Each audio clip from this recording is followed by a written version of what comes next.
बिस्मिल्लाहिर्रहमानिर्रहीम। ख़ातमुल अंबिया सलामुन अलैक। लाखों करोड़ों दुरूद व सलाम नबी पाक सल्लल्लाहु ताला अलैहि वालैहि वसल्लम की ज़ात बबरकात पर। मैं हूँ राहिल भट्ट और बट गोट फार्म के ऑफिशियल पेज पर आप सबको खुश आमदीद कहता हूँ। आज हम अपने फार्म से थोड़ा सा दूर खेतों की तरफ आए हैं। खेत तो कुछ हमारे फार्म के पास भी हैं, लेकिन वो एक दो खेत हैं। वहाँ ये मज़ा, ये व्यू और हवाओं के साथ ये सुकून जो है ना वो नसीब नहीं होता, जो कि आप मेरे ज़रा इस तरफ दिखाएं। माशाल्लाह, ये जो सुकून है ना, यकीन करें, ये बहुत ही कम जगहों पे बहुत ही कम लोगों को मिलता है। तो अगर आपके करीब ये अपॉर्चुनिटी हो, आप गांव देहात में रहते हो, फिर तो आपके मज़े हैं। और अगर आप शहरों में रहते हैं, इस तरह की अपॉर्चुनिटीज़ आपके पास नहीं है, तो करीबी देहात में ज़रूर जाया करें। आपके यकीनन अजीज़ व अकारिब होंगे, अजीज़ व अकारिब नहीं हैं तो आपके दोस्त होंगे। कुछ टाइम अपने लिए ज़रूर निकाला करें इस जो है ना देसी माहौल को एंजॉय करने के लिए और अपनी जो स्ट्रेस लेवल है उसको कम करने के लिए। क्योंकि शहरी ज़िंदगी में जो है वो बहुत ज़्यादा स्ट्रेस है। ठीक है, कुछ जॉब का, कारोबार का, या कोई भी स्ट्रेस अगर आपने रिलीज़ करना हो ना, तो इससे बेस्ट ऑप्शन कोई नहीं है कि आप ग्रीनरी में जाएं, ग्रीनरी को देखें। तो मैंने कहा थोड़ा सा जो है ना, आज मौसम भी ऐसा था बारिश का, बड़ा खूबसूरत मौसम है, ठंड भी है, तो कुछ आपको जो है ना वो अपडेट्स भी दी जाएँ कि जो आपके ब्रीडर बकरे हैं।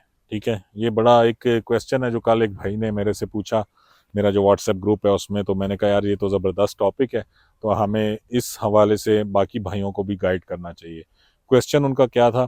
क्वेश्चन ये था कि जो ब्रीडर बकरे हैं, हमें इनमें कौन सी एंटीबायोटिक जो है ना वो अवॉइड करनी चाहिए, यानी नहीं इस्तेमाल करानी चाहिए, ताकि जो उनका ब्रीडिंग का प्रोसेस है वो डिस्टर्ब ना हो। तो बड़ा ज़बरदस्त उन्होंने सवाल पूछा। इसीलिए मैं आप भाइयों से भी कहता हूँ कि आप कमेंट सेक्शन में क्वेश्चन लाजमी पूछा करें। दूसरा, आप लोग इस वीडियो को ज़्यादा से ज़्यादा शेयर किया करें। आप जानते हैं कि ये मालूमाती वीडियोस होती हैं, आपके दूसरे भाइयों का भी फ़ायदा होगा, तो आपका ये काम बनता है कि इस वीडियो को आप शेयर करके इसमें अपना हिस्सा ज़रूर डालें।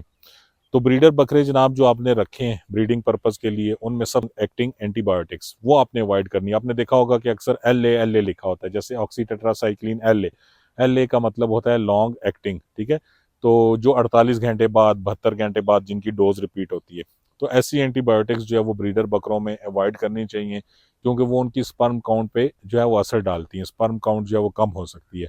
तो ऑक्सीटेट्रासाइक्लिन हो गया, जेंटामाइसिन हो गया, इस तरह की जो एंटीबायोटिक्स हैं आप उनको अवॉइड करेंगे, वरना आपका ब्रीडर बकरा जो है उसकी स्पर्म काउंट कम होगी। और अक्सर देखने में आता है ना कि यार बकरियां हमारी ठहर नहीं रही, तो बकरियों में सम टाइम जो है वो फॉल्ट होता है, लेकिन हम उन्हीं में तलाश करते रह जाते हैं। लेकिन इशू असल हमारे ब्रीडर बकरे में आया होता है। वो नेचुरली भी हो सकता है, और वो दवाइयों के गलत इस्तेमाल की वजह से या ज़्यादा इस्तेमाल की वजह से भी हो सकता है। अच्छा, कौन सी दवाइयाँ हम इस्तेमाल कर सकते हैं अगर उसको नज़ला, ज़ुकाम, बुखार या कोई भी इशू आता है? तो इमोक्सिसिलिन और पेनिसिलिन, ये दो एंटीबायोटिक्स हैं जो कि सेफ समझी जाती हैं, जो कि स्पर्म काउंट जो है आपके ब्रीडर की उसको डिस्टर्ब नहीं करेंगी। अच्छा, अब फिर तीसरी बात आती है कि हम कौन सी ऐसी चीज़ें हैं जो इस्तेमाल करें तो हमारे ब्रीडर बकरे की जो स्पर्म काउंट है वो बेहतर हो जाएगी। तो वो जनाब जिंक है, ठीक है, विटामिन ई है, सेलेनियम है, इस्तेमाल कर सकते हैं। 3 से 4 महीने में एक दफ़ा आप अपने जानवर को ये इंजेक्शन लगा दिया करें जो आपका ब्रीडर बकरा है। उसके बाद उसकी डाइट बेहतर करेंगे। चने का बड़ा ज़बरदस्त किरदार है। ठीक है, काले चने भिगो के इस्तेमाल कर सकते हैं, चने का छिलका इस्तेमाल कर सकते हैं। उससे ये होता है कि आपके ब्रीडर की जो स्पर्म काउंट है वो बेहतर रहती है, टेस्टिरोन लेवल्स होते हैं वो ऊपर रहते हैं। अब एंटीबायोटिक्स का अगर बेजा गलत इस्तेमाल करेंगे तो वो जो है टेस्टिरोन लेवल्स को भी नीचे ले आती है। ठीक है, ब्रीडर की एफिशिएंसी जो है वो कम हो जाती है। अच्छा, दूसरा ये है कि अगर आपका ब्रीडर जो वो बीमार होता है, ठीक है, तो उसको आप अलग कर लें। ठीक है, बकरियों में ना रखें।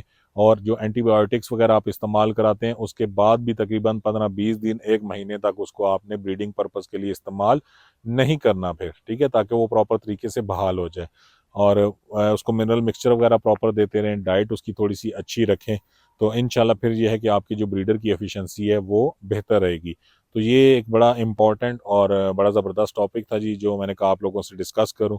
और इस तरह के क्वेश्चन पूछते रहा करें। वहीं से हमें देखें, आप उन भाई ने क्वेश्चन पूछा तो मुझे एक वीडियो कंटेंट मिल गया कि इस टॉपिक पे वीडियो बनाई जाए, और इससे बहुत सारे भाइयों का फ़ायदा हो जाएगा। तो बाज़ औक़ात किसी तरफ हमारा भी जहन नहीं जाता, किसी टॉपिक की तरफ, किसी मसले की तरफ। जब आप लोग अपने मसले हमसे शेयर करेंगे तो वहीं से हमें आइडिया होगा कि यार जानवरों में, बकरियों में, बकरों में ये मसाइल आते हैं और हमें इस पे सर्च करना चाहिए ये किस वजह से आते हैं और इनका हम ट्रीटमेंट किस तरह से कर सकते हैं। तो वीडियो को एक तो शेयर किया करें ताकि ज़्यादा से ज़्यादा भाइयों के पास जा सके। दूसरा, कमेंट सेक्शन में इसी तरह की क्वेश्चनिंग करते रहा करें जिससे हमें जो है ना वो एक तो मोटिवेशन मिलती है, दूसरा हमें नए नए आइडियाज़ मिलते हैं, नई नई डिजीज़ सीखने को मिलती है। ये सीखने का अमल है, इसको जारी रहना चाहिए। हमारे फेसबुक पेज को भी आप फॉलो कर लें, इसी तरह हमारा यूट्यूब चैनल है उसको भी सब्सक्राइब कर लें और टिकटॉक पे भी हमारी सेम नाम से आईडी है बट गोट फार्म, उसको भी आप फॉलो कर लें। जो भाई हमसे व्हाट्सएप पे रब्ता करना चाहें, हमारा कॉन्टैक्ट नंबर है 0370 522 3744। आप हमसे व्हाट्सएप पे रब्ता कर सकते हैं और जितना हमसे हो सका इंशाल्लाह हम आपको ज़रूर गाइड करेंगे। जज़ाकल्लाह खैर।